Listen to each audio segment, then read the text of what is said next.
Hey everybody, it's your good friend Lukey, and I recently wrote a book, Inside the Ropes of Boxing, with a foreword by Jill Diamond of the WBC Cares. Oh, that's me right there. Anyways, it's on Amazon. Be sure to check it out. Obviously, one of the greatest fighters coming out of our area, Robert Guerrero. What are going back to these type of events? What does it mean to you? It means a lot, I guess. It's nice to come to the event, see all these young kids starting out like the way I did. I got my son that's boxing now, amateur, so, gets you more involved. But, it's great. It's great to see all the kids out here and, striving for greatness. What's the difference between, I guess everyone will ask you this, but it's obviously harder when your son's fighting than when you're fighting, because I'd imagine you're in control. But what's that experience been like, easing off of having control as a parent and as a fighter? It's been frustrating, I guess. It's been real frustrating, because you want them to do certain things, and and then also too taking that aspect, that view of coaching up also, and teaching. It's a different than being on inside of the rope. So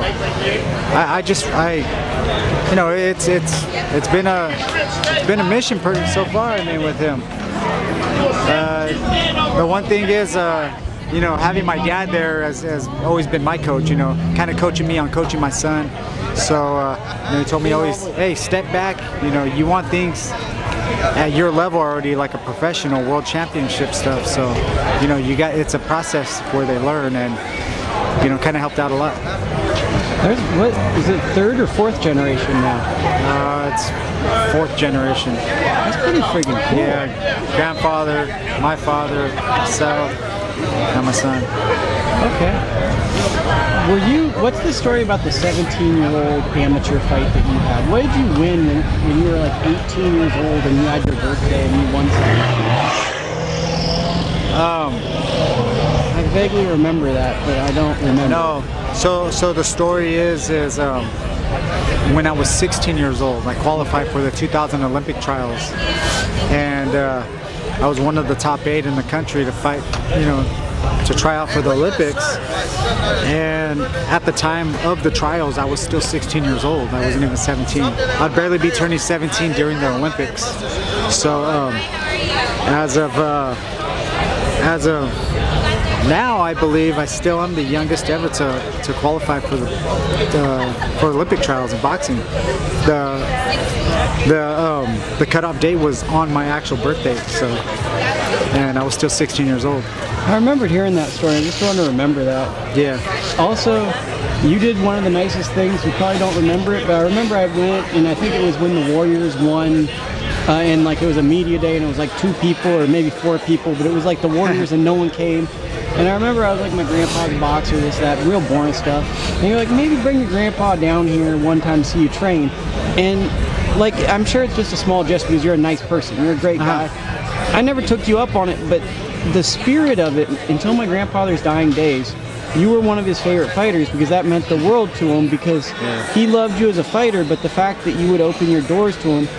I don't know if people ever share stories like that, but in my family, we've always liked Robert Guerrero. But after that moment, it's like everyone really, they almost took ownership of your career to defend your name because of that small gesture. Appreciate that.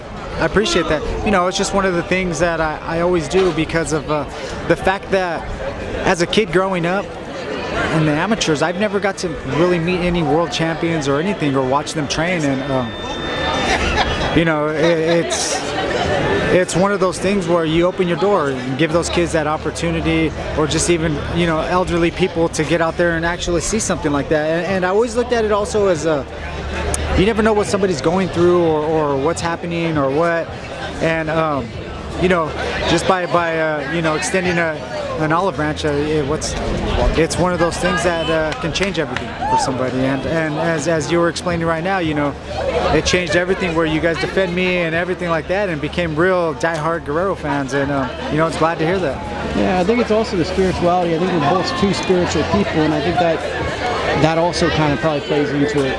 Oh yeah. I mean, having those nice gestures and just being a nice guy and carrying your life, doing good things is is, you know, what it's about. Final thing, give me a Mario Serrano story. No one ever shares Mario Serrano stories. I want a Mario Robert the Serrano Ghost. story? Yeah, give me a ghost, because I feel like you probably have a couple of good ones, and no one ever asks. Man, there's so many. Oh, you know what?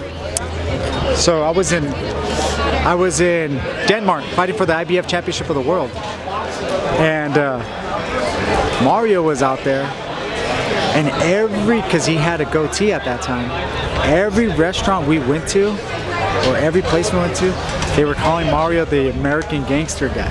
You're an American gangster, and it was all because of his goatee. And it was funny because, you know, Mario's one of the nicest guys. You know, you talk to him, funny, jokes around, all that. And then you get all these people looking at him like he's this big bad looking gangster guy. So yeah, it was funny. You know, every place we went, oh, you're an American gangster. Oh yeah, look at your I guess this goatee in Denmark, you're an American gangster, I guess. That's pretty good. Well, thank you, Robert.